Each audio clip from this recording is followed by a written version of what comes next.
Nari is a member of the task force on millets set up by the Government of India and is a technical advisor to the Indian Institute of Millets Research.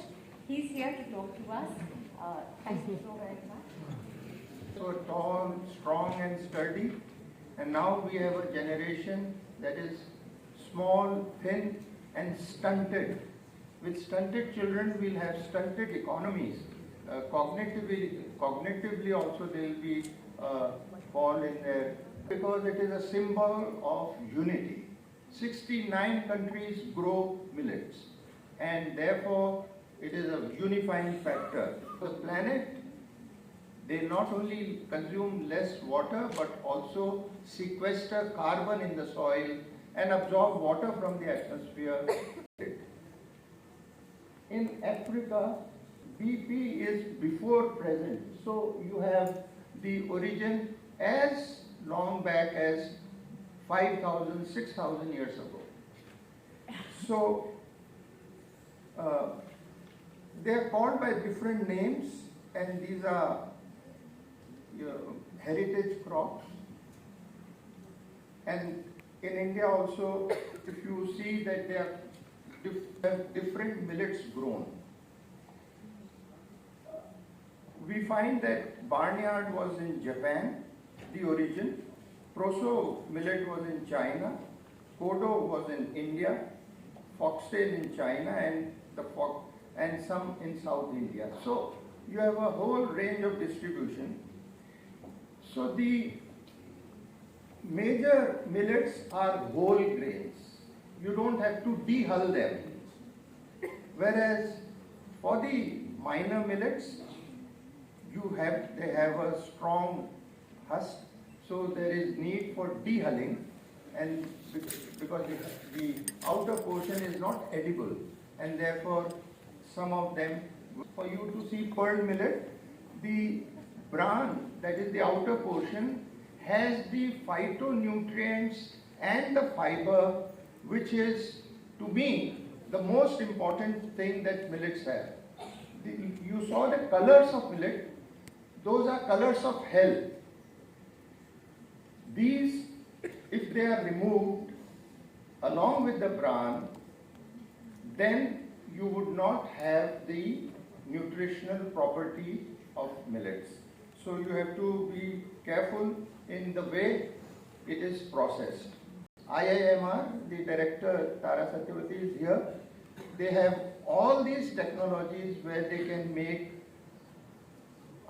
processed foods which are minimally processed and without adding any additives, emulsifiers or stabilizers. So without all that, you can still make foods which are probably the need of what people demand.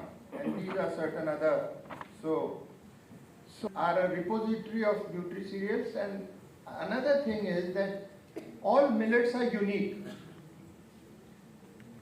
and therefore you have to choose the right millet for the right season, for the right reason, and this we shall take up in our panel discussion as high in proso and foxtail. And similarly, bajra has, pearl millet has more of, is important for you to take home as a take-home message. And the slow digesting starch, carbs are slow digesting, they are different from rice. So we have fiber, we have slow digesting starch, and we have resistant starch, which doesn't gets broken down in the small intestine, and it will act as a prebiotic in the large intestine, in the colon. And therefore, this resistant starch is a hallmark of millets, which is not present in wheat and rice. And glycemic index, you see, all foods, all millets will vary according to the food matrix and according to the ingredients which have been added and in the way it has been processed. And that is where I would not commit that all millets are low GI. It is what we do to the millets which will retain. For example, millet ragi flakes or decorticated ragi will have high GI, whereas extruded vermicelli and pasta would have low GI, or rather moderate GI. And therefore, it is what you do to the food that ultimately determines the glycemia. Our Honorable Prime Minister, bajra high in iron 6.4, zinc 2.8. Ragi, that is finger millets, has 3 times the calcium of milk and 10 times the calcium of rice, and therefore these are, very much preferred as weaning foods for children.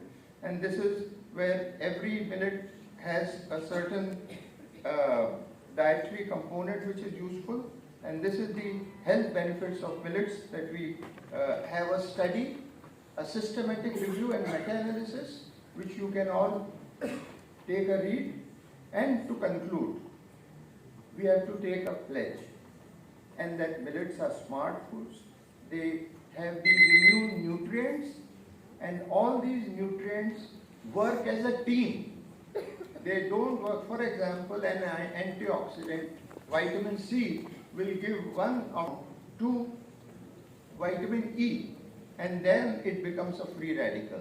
Now, vitamin E will then transfer it, vitamin E is tocopherol, an antioxidant. So, all these nutrients have to be there, micronutrients, to work as a team to act as antioxidants. So, with this, I would wish you the best. To conclude is that millet is not an option, it is an imperative.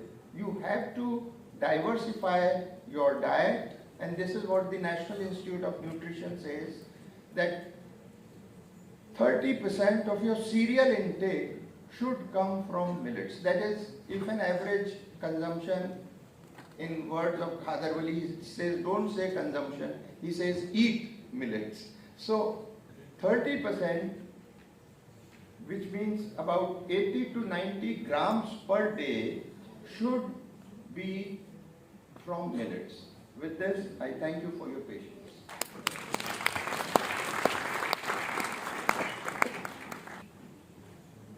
Thank you. I think this will be more of a rapid.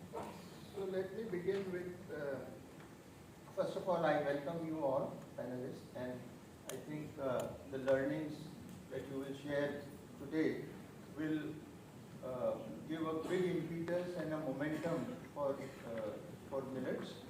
And let me pose the first question to Asha Chandra.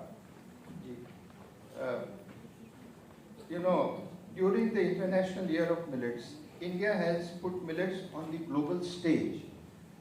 So, measured purely by